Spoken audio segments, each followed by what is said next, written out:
नमस्कार दोस्तों, जय हिंद, जय भारत। मैं हूँ CL Saini, CDRK Saini BEd classes में आप सभी का हार्दिक स्वागत है, अभिनंदन है।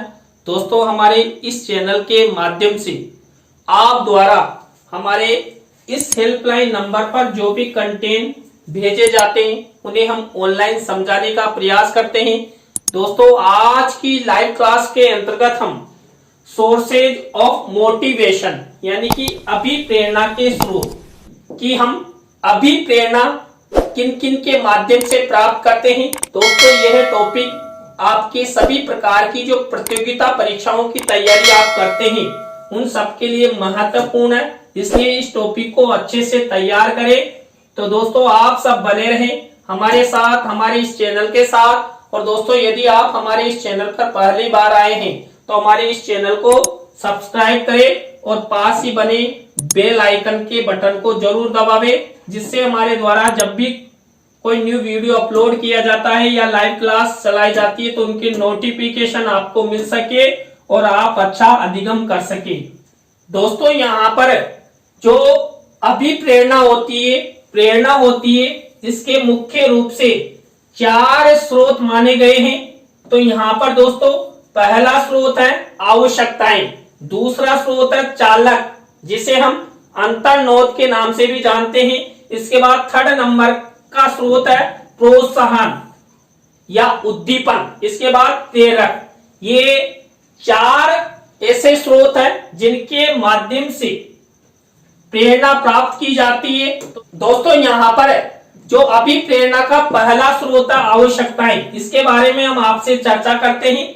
तो यहाँ पर सभी प्राणियों की कुछ मूलभूत आवश्यकताएं होती है तथा उनका प्रत्येक व्यवहार का कार्य इन्हीं आवश्यकताओं से अभिप्रेरित होता है। दोस्तों, हमारे जीवन में कई प्रकार की मूलभूत आवश्यकताएं होती है और उन मूलभूत आवश्यकताओं के द्वारा ही हम अभिप्रेरित होते हैं। दोस्तों, हमारे जीवन में कोई आवश्यकता होगी तभी हम उस कार्य को करने के लिए तत्पर होंगे, सक्रिय होंगे। तो यहाँ पर हम आवश्यकताओं के द्वारा अभिप्रेरित होते हैं और अपने कार्य में संलग्न होते हैं। अभिप्रेरणा आवश्यकताओं की अनुभूति से उत्पन्न होती है। मनुष्य का व्यवहार भी विभिन्न प्रकार की आवश्यकताओं से संचालित होता है। दोस्तों, यहाँ पर जो अभिप्रेरणाएं होती है, ये अभिप्रेरणाएं हमारे जीवन में जितनी आवश्यकता होगी उन आवश्यकताओं के परिणाम स्वरूप ही अनुभूत होती है यानी उत्पन्न होती है।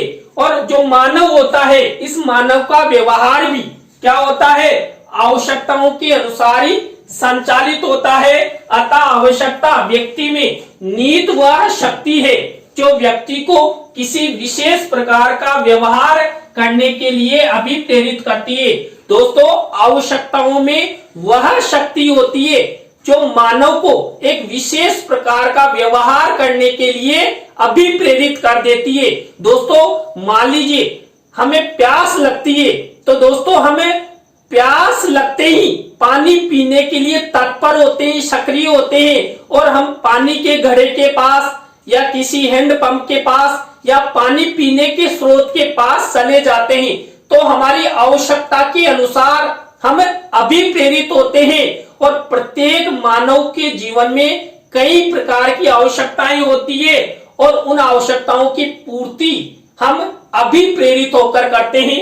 उदाहरण देखिए, यहाँ पर आंतरिक आवश्यकताओं के कारण व्यक्ति भोजन, विश्राम, आत्मसम्मान, प्रशंसा एवं सामाजिक मान्यता आदि की प्राप्ति हेतु कुछ विशिष्ट कार्य एवं व्यवहार करने की ओर अग्रसर होते हैं। मान लीजिए कोई बालक है या व्यक्ति है, समाज में अच्छा स्थान प्राप्त करना चाहते हैं, अपने राज्य या देश में उसका नाम रोशन हो, तो उसके लिए वो लगातार उसकी आवश्यकता बन गई कि मेरा नाम रोशन हो। इस हेतु वो लगातार कार्य करता है और कार्य करने हेतु वहां पर आवश्यकताएं उसे अभिप्रेरित कर रही है। दोस्तों, यहाँ पर मान लीजिए हमें भूख लगती है तो हम क्या करते हैं, हम भोजन की ओर जाते हैं।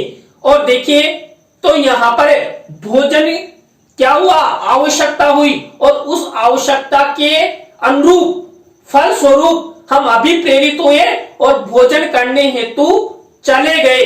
तो इस प्रकार हमारे जीवन में जो आवश्यकताएं होती है, ये आवश्यकताएं भी प्रत्येक मानव को अभिप्रेरित करती है और उन आवश्यकताओं की पूर्ति हेतु हम कई प्रकार का व्यवहार करते हैं। दोस्तों यहाँ पर हम आपको बताएंगे कि हमारे जीवन में जो मुख्य आवश्यकताएं कौन कौन सी होती है, कितने प्रकार की होती है। तो दोस्तों यहाँ पर पहले प्रकार की आवश्यकताएं शारीरिक आवश्यकताएं। तो दोस्तों ये शारीरिक आवश्यकताएं होती है जिसके लिए हम अभिप्रेरित होते हैं। जब भी इन आवश्यकताओं की हमारे जीवन में आवश्यकता पड़ती है और तुरंत हम अभिप्रेरित हो जाते हैं। जैसे भोजन है, पानी है, विश्राम है, नींद है, काम है आदि संबंधी जो आवश्यकताएं हैं, ये शारीरिक आवश्यकताएं मानी जाती है और इन आवश्यकताओं की पूर्ति हेतु हम अभिप्रेरित होते हैं और हमारी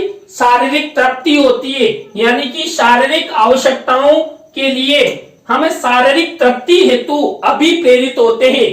दूसरी आवश्यकताएं मनोवैज्ञानिक आवश्यकताएं, जैसे प्रेम, प्रशंसा, आत्मसम्मान, सुरक्षा, स्वतंत्रता, उपलब्धि आदि संबंधी आवश्यकताएं ये मनोवैज्ञानिक आवश्यकताएं मानी जाती है और इनकी प्राप्ति हेतु भी हम क्या होते हैं, अभिप्रेरित होते हैं, मोटिवेट होते हैं और इन आवश्यकता की पूर्ति होने पर हमें तृप्ति होती है, यानी कि हम सफल होते हैं। तो दोस्तों यहाँ पर दूसरे प्रकार की आवश्यकताएं जीवन में प्रत्येक व्यक्ति का नाम रोशन करती है और इनकी प्राप्ति हेतु भी हम लगातार प्रयासरत रहते हैं। इस प्रकार थर्ड नंबर की आवश्यकताएं होती है सामाजिक आवश्यकताएं। देखिए समाज से संबंधित आवश्यकताएं जैसे सामाजिक मान्यता, आत्मसम्मान, सुरक्षा, सफलता, सामाजिक मूल्यों से संबंधित आवश्यकताएं ये सामाजिक आवश्यकताएं मानी जाती है और इन सबकी पूर्ति भी हम समाज में अपना नाम रोशन करने हेतु, सामाजिक प्रतिष्ठा हेतु करते हैं। तो दोस्तों ये जो तीन प्रकार की आवश्यकताएं हैं, ये तीनों प्रकार की आवश्यकताएं मानव के जीवन में जरूर पाई जाती है और इन सबकी आवश्यकताओं हेतु मनुष्य अभिप्रेरित होता है और इनकी पूर्ति हेतु मनुष्य कुछ न कुछ कार्य करता है। व्यक्ति को जब कोई आवश्यकता होती है तब उसके शरीर में तनाव एवं असंतुलन उत्पन्न हो जाता है, जिसके परिणाम स्वरूप वह क्रियाशील होता है।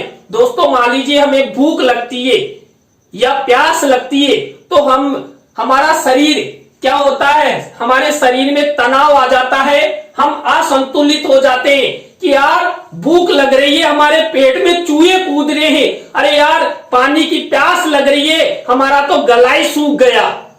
तो अपने आप हमारा शरीर है ये तनाव में आ जाता है और हम असंतुलित हो जाते हैं और फिर क्या करते हैं, हम इन आवश्यकताओं की पूर्ति हेतु प्रयासरत करते हैं, यानी कि कार्य करते हैं और जिनके द्वारा हमें उन आवश्यकताओं से अभिप्रेरित होकर उनकी तृप्ति करते हैं। अर्थात हम पानी पीते हैं, भोजन करते हैं, निद्रा लेते हैं, समाज में अच्छी प्रतिष्ठा बनाते हैं, अपना नाम रोशन करते हैं। उदाहरण देखिए यहाँ पर भूख लगने पर व्यक्ति को भोजन की आवश्यकता होती है, अतः वो भोजन प्राप्त करने हेतु क्रियाशील होता है। जब उसे भोजन मिल जाता है तब उसकी क्रियाशीलता एवं उसके साथ ही शारीरिक तनाव भी समाप्त हो जाता है।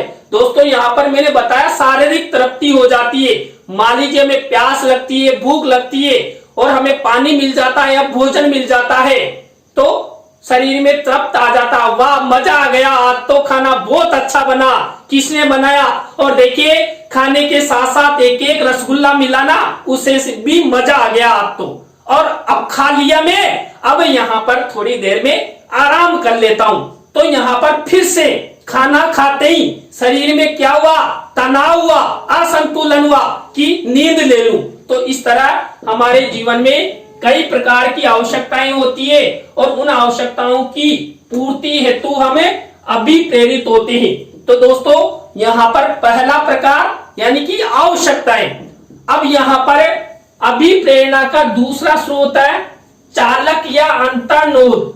देखिए यहाँ पर चालक और अंतर्नोद क्या होता है, प्राणी या व्यक्ति की आवश्यकताएं उनसे संबंधित चालकों को जन्म देती है। उदाहरणार्थ भोजन की आवश्यकता से भूख चालक तथा पानी की आवश्यकता से प्यास चालक उत्पन्न होता है। चालक या अंतर्नोद प्राणी को एक विशेष प्रकार का कार्य अथवा व्यवहार करने को प्रेरित करता है जिससे उसकी आवश्यकता की पूर्ति होती है। इस प्रकार चालक शक्ति वह आंतरिक उत्तेजक है जो प्राणी को कार्य करने हेतु जागृत करती है। दोस्तों हमारे जीवन में कई प्रकार की आवश्यकताएं होती है और उन आवश्यकताओं की पूर्ति हेतु हम कार्य करते हैं, तभी उनकी तृप्ति होती है, अर्थात वो हमें प्राप्त होती है। लेकिन उन कार्यों की तृप्ति में एक चालक या अंतर्नोद होता है। दोस्तों मान लीजिए हमें हमारे जीवन में पानी पीने की आवश्यकता है या भोजन की आवश्यकता है, तो कौन सा चालक हुआ? मान लीजिए हमें भूख लगी तो भूख नामक चालक उत्पन्न होगा, या हमें आवश्यकता पड़ी कि पानी की आवश्यकता पड़ी तो यहाँ पर प्यास नामक चालक हुआ। अब मान लीजिए हमारे अंदर काम वासना जागृत हो गई तो काम नामक चालक उत्पन्न हो गया कि हम संभोग करें। तो इस तरह हमारे जीवन में जो भी आवश्यकताएं होती है उन आवश्यकताओं की पूर्ति में एक चालक या अंतर्नोद जरूर उत्पन्न होता है और उस चालक या अंतर्नोद की तृप्ति हेतु हम व्यवहार परिवर्तन करते हैं, अर्थात तत्पर होते हैं, सक्रिय होते हैं और कार्य करते हैं। मान लीजिए अभी हमारे मन में कामुकता नामक चालक उत्पन्न हो गया तो हम क्या करते हैं, कामुकता की तृप्ति हेतु यानी शारीरिक तृप्ति हेतु हम अपनी वाइफ के पास जाते हैं और शारीरिक तृप्ति करते हैं। तो यहाँ पर कई प्रकार की आवश्यकता हेतु कई प्रकार के चालक या अंतर्नोद उत्पन्न होते हैं और उन्हें हम प्राप्त करते हैं। डेसिल मोदी ने क्या कहा है चालक या अंतर्नोद के बारे में?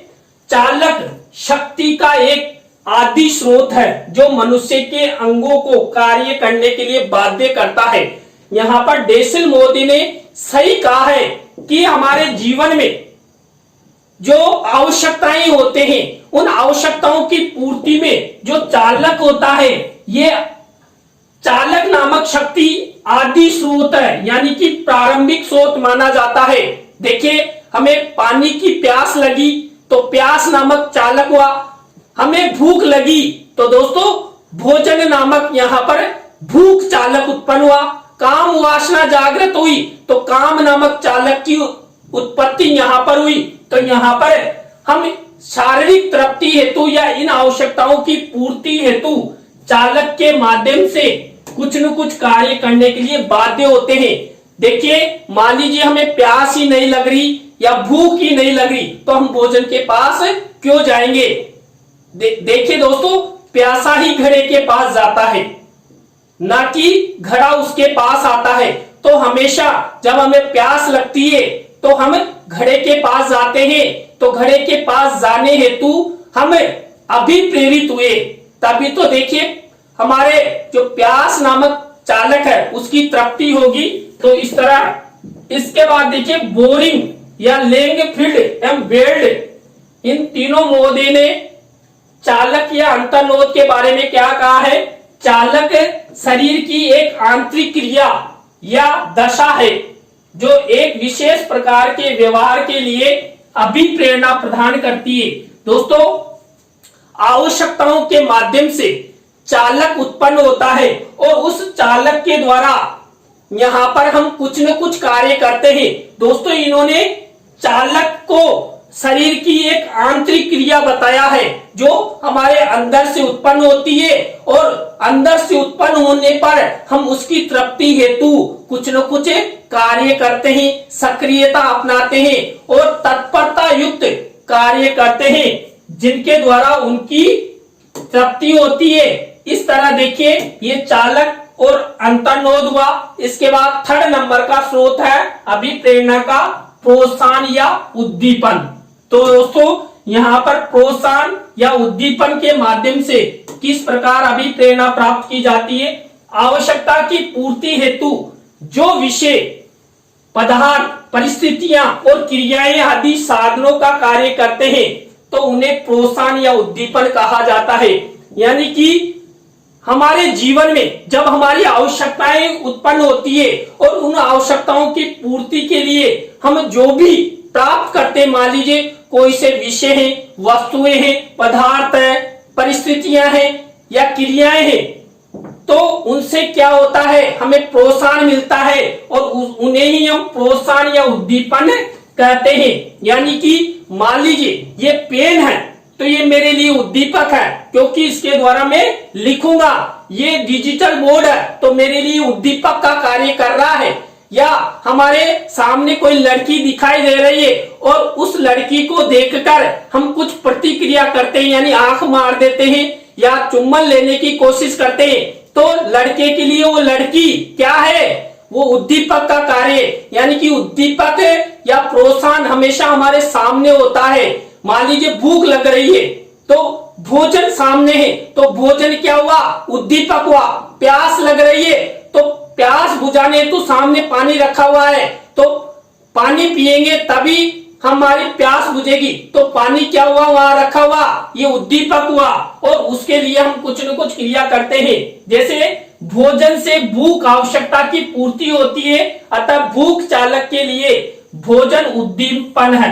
यानी कि उद्दीपनों के माध्यम से ही हम अपने शारीरिक आवश्यकताओं की पूर्ति करते हैं। यहाँ पर बोरिंग, लेंगफील्ड एवं बेल्ट ने क्या कहा है, उद्दीपन को परिभाषित किया है कि उद्दीपन की परिभाषा उस वस्तु, स्थिति अथवा क्रिया के रूप में की जा सकती है जो व्यवहार को उद्दीप्त, उत्साहित और निर्देशित करते हैं।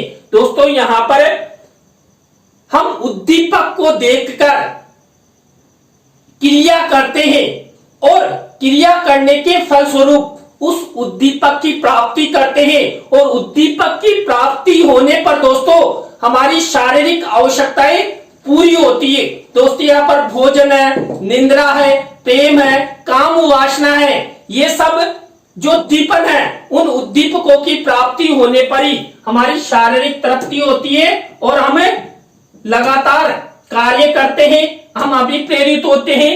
आवश्यकता, चालक एवं उद्दीपन के उपयुक्त अर्थों से ही स्पष्ट होता है कि इन तीनों में आपस में संबंध है। हिलगार्ड ने इसके संबंधों के बारे में इस प्रकार विचार व्यक्त किया है। आवश्यकता चालक को जन्म देती है। चालक बढ़े हुए तनाव की एक दशा है जो प्राणी को क्रिया एवं प्रारंभिक व्यवहार करने की ओर अग्रसर करता है। दोस्तों हमारे जीवन में किसी भी प्रकार की कोई आवश्यकता उत्पन्न हुई और उस आवश्यकता के फलस्वरूप क्या हुआ, चालक का जन्म हुआ और चालक का जन्म हुआ तो चालक क्या करता है, हमारे शरीर में तनाव या असंतुलन की स्थिति उत्पन्न करता है, जिसके तहत क्या होता है, हमें क्रिया करते हैं और क्रिया के द्वारा हमें उसकी उद्दीपन की प्राप्ति करते हैं और उद्दीपन की प्राप्ति करने के बाद हमें उस आवश्यकता की पूर्ति अर्थात यहाँ पर संतुष्टि प्राप्त होती है। उद्दीपन बाह्य वातावरण की कोई वस्तु होती है जो आवश्यकता को संतुष्ट करती है और इस प्रकार उपयुक्त क्रिया के द्वारा चालक, यानी कि जो चालक है उसको एक शक्ति माना गया था, को कम कर देती है। देखिए दोस्तों, मान लीजिए हमें प्यास लगी, अब प्यास लगते ही यहाँ पर प्यास नामक चालक की उत्पत्ति हो गई। अब प्यास नामक चालक की उत्पत्ति होने पर उसकी तृप्ति यहाँ पर पानी के द्वारा की जाएगी और दोस्तों पानी क्या होता है, एक उद्दीपन माना गया है। तो उद्दीपन क्या करता है, उस आवश्यकता को कम कर देता है क्योंकि हमने पानी पी लिया है। तो इसलिए यहाँ पर उद्दीपन एक बाह्य वातावरण में स्थित होता है जो शारीरिक तृप्ति करता है। इसके बाद अभिप्रेरक, दोस्तों 4th नंबर का अभिप्रेरणा का स्रोत माना गया है प्रेरक। अभिप्रेरक में आवश्यकता और चालक के साथ साथ लक्ष्य के भाव का भी समावेश होता है।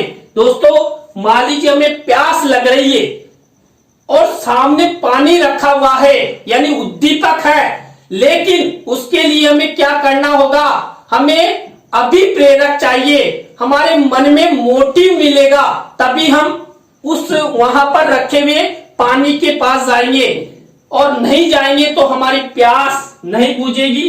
अतः अभिप्रेरक एक व्यापक शब्द है जिसके अंतर्गत उद्दीपन, चालक, तनाव, आवश्यकता एवं लक्ष्य आदि सभी आ जाते हैं। यानी कि ये अभिप्रेरक यानी मोटिव शब्द ही व्यक्ति को आगे बढ़ाता है और जिसके द्वारा हम अपने शरीर की आवश्यकताओं की पूर्ति करते हैं। इसलिए अभिप्रेरकों को उनके विभिन्न स्वरूपों के अनुसार विभिन्न नामों से भी जाना जाता है, जैसे आवश्यकताएं, इच्छाएं, तनाव, स्वाभाविक स्थितियां, निर्धारित प्रवृत्तियां, अभिवृत्तियां, रुचियां, स्थायी उद्दीपक आदि आदि के नाम से प्रेरक को जाना जाता है और इसी के माध्यम से हमारी आवश्यकताएं पूरी होती है। अभिप्रेरकों के विभिन्न स्वरूपों एवं नामों के कारण इनकी उत्पत्ति के संबंध में मनोवैज्ञानिकों में भी विभिन्न मत है। दोस्तों जो ये प्रेरक है, अभिप्रेरक है, इसके बारे में हम अलग से ही अभिप्रेरक क्या होता है, इसकी क्या परिभाषाएं है, कौन कौन से अभिप्रेरक होते हैं, अभिप्रेरक के कितने प्रकार है, इन सब के बारे में अलग क्लास में आपसे चर्चा करेंगे।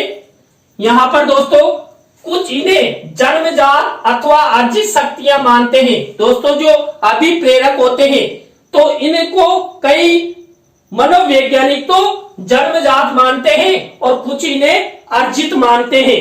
कुछ इन्हें व्यक्ति की शारीरिक अथवा मनोवैज्ञानिक दशाएं मानते हैं, जबकि कुछ इन्हें निश्चित दिशाओं में कार्य करने वाली प्रवृत्तियां समझते हैं। क्योंकि देखिए हम अभिप्रेरक के माध्यम से ही अपने लक्ष्यों को प्राप्त करने का प्रयास करते हैं, किंतु इस बात से भी सभी सहमत है कि अभिप्रेरक व्यक्ति को किसी विशिष्ट व्यवहार या क्रिया करने के लिए उत्तेजित करते हैं तथा उन्हें उद्देश्यों की प्राप्ति की ओर ले जाते हैं, और उद्देश्यों की प्राप्ति की ओर ले जाने पर उन उद्देश्यों के माध्यम से उनकी प्राप्ति होती है, अर्थात आवश्यकताओं की पूर्ति होती है। एलिस प्रो के अनुसार अभिप्रेरकों को ऐसी आंतरिक दशाएं या शक्तियां माना जा सकता है जो व्यक्ति को निश्चित लक्ष्यों की ओर प्रेरित करती है। दोस्तों अभिप्रेरकों के माध्यम से ही व्यक्ति अपने लक्ष्य की ओर आगे बढ़ता है, सक्रिय होता है, तत्पर होता है।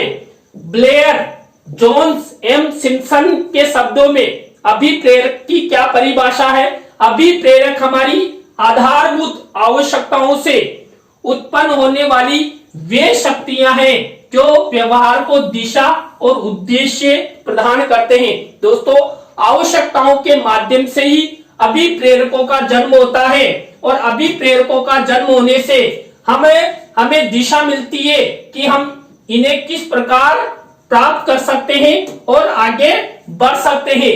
यदि हमें अच्छे अभिप्रेरक मिलेंगे और सामने हमारे जीवन में अच्छा उद्दीपन होगा तो हम उनकी प्राप्ति करते हुए आगे बढ़ सकेंगे।